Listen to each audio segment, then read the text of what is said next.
All right, here we are. There I am with my long hair at 22. And what I that's so embarrassing.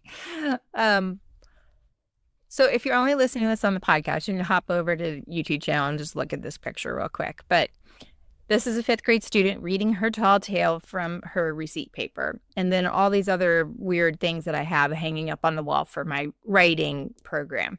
So what's funny here is that there's a poster in the background, right? And the poster says, "Become a writer." Now, I had no idea how to teach writing.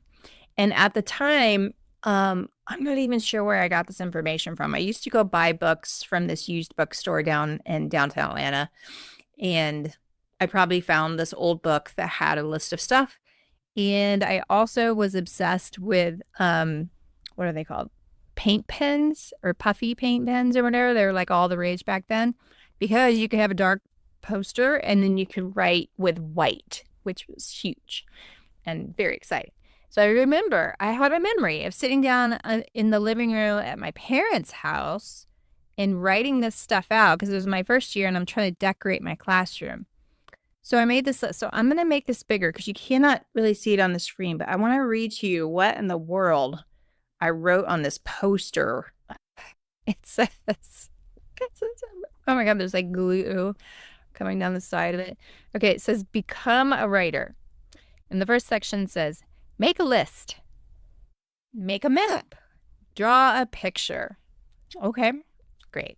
Then it says, "Get your thoughts down on paper." Okay, better. Then it says, "Use slotting." What is that? Does anyone have any idea? Where did I get that word from? What does that mean? Use expansion. I guess making your sentences better and longer and big. I don't know. Use sentence combining. Oh my gosh. I was on to that. It was like the one thing that I was on to at a young age there. So that's cool. Sentence combining.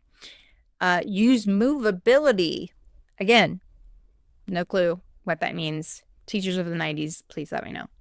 And then it says, spell, capitalize, and punctuate correctly. Use complete sentences. Use words and language correctly. And then finally, show it off.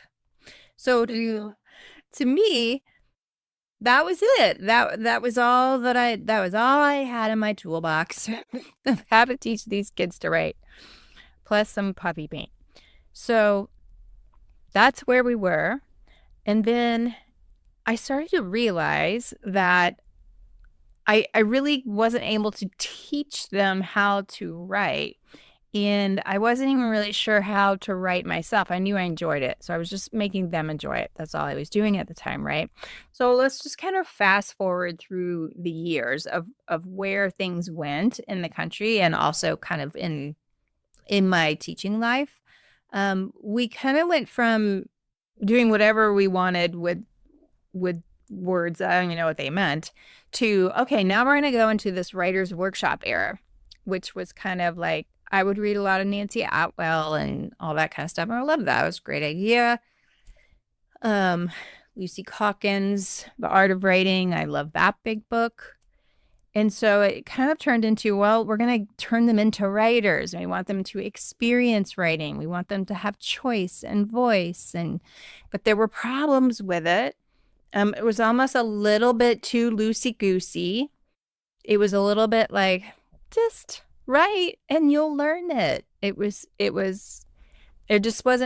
specific enough as to what it is that they needed to do and what we were expecting of them. So it kind of, and for some of those kids, it worked really well. That's the thing, though. That's why it's tricky, because it did really work for some of the kids, but we lost a lot of them too along the way. Then we ended up in 2000 and whatever, 1 or 2, when we got the No Child Left Behind, and then we got into Common Core standards. And so then it became, okay, now we want all these kids to master this rating and master these skills. We're going to give them scaffolds. We're going to give them all the structure, this, sentence frames. And what happened was, I personally started to notice that kids were now waiting around to be told what to do. it was almost creating like too much dependence on the teacher setting up your whole life, writing life, right? Like you're going to fill out this graphic organizer, you're going to do this and this, you're going to finish this sentence, you're going to make it 5 paragraphs, blah, blah, blah. This is how you write. And what we're seeing is that, number one, the kids now hate writing. The majority, not all of them. Again, not all of them. But a lot of them hate it. A lot of them are just, they're not applying basic writing, grammar skills, punctuation to their own writing. They don't want to learn it. It's just a problem. And the stuff that they're creating is really formulaic and everything. So what I decided to do instead was create like my own workshop that was based on what I learned when I left the classroom to become a children's book author, because I basically had to teach myself how to write, going to conferences and reading. Oh my gosh, I taught myself took like 10 years to figure out how to do all this. And so when I came back to the classroom, I wanted that experience for them, but in a way that they could learn it within this year and take it to the next grade level. So I wanted them to learn writing skills, and within the process, I wanted to make sure that they had choice, but it was kind of limited choice, but that there were a lot of other decisions in their writing that they are making. So like if they're deciding the skill that they want to focus on, the length that they would like to hit with their goal that day, anytime, I always tell this to other teachers, anytime that you can turn the decision over to the students, do it. So if you're wondering, I wonder how much time I should be giving my kid, ask them, how much time are we going to need for this? And get them to start thinking for themselves as a person, how much time might I need for this? Do I need a little bit more time? Just anytime you can make them think about their writing.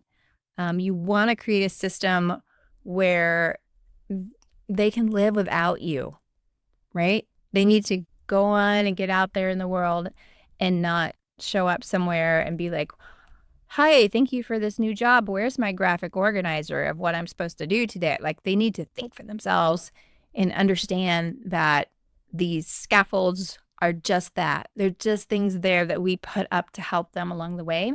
And I'm going to do another video where I'm going to do a deeper dive into scaffolds, because it's been something I've been thinking about a lot lately, about the fact that they need to be removed. We'll talk about that. So what I did was, instead of just having kids, write stuff on receipt paper, I discovered that if I pulled back the curtain and I showed the kids exactly, like, if you do these things, you will become a stronger writer.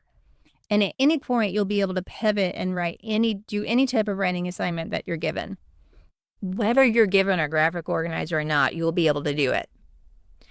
So, and the way that I do that is I just make sure that there are these 5 things that are always a part of the program. And one of them is the warm-ups every day, which goes back to sentence combining, which was on my poster in 1992. Yay, me.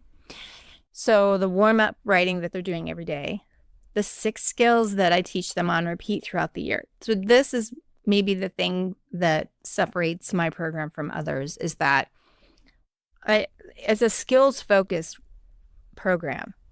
It's skills first, so that, like in basketball, it's not we don't become a great team because we have all these plays that we have written down, an inbound pass play. That doesn't make you a great team. If you're skilled at basketball and then can understand how to work together, you're going to be a great team.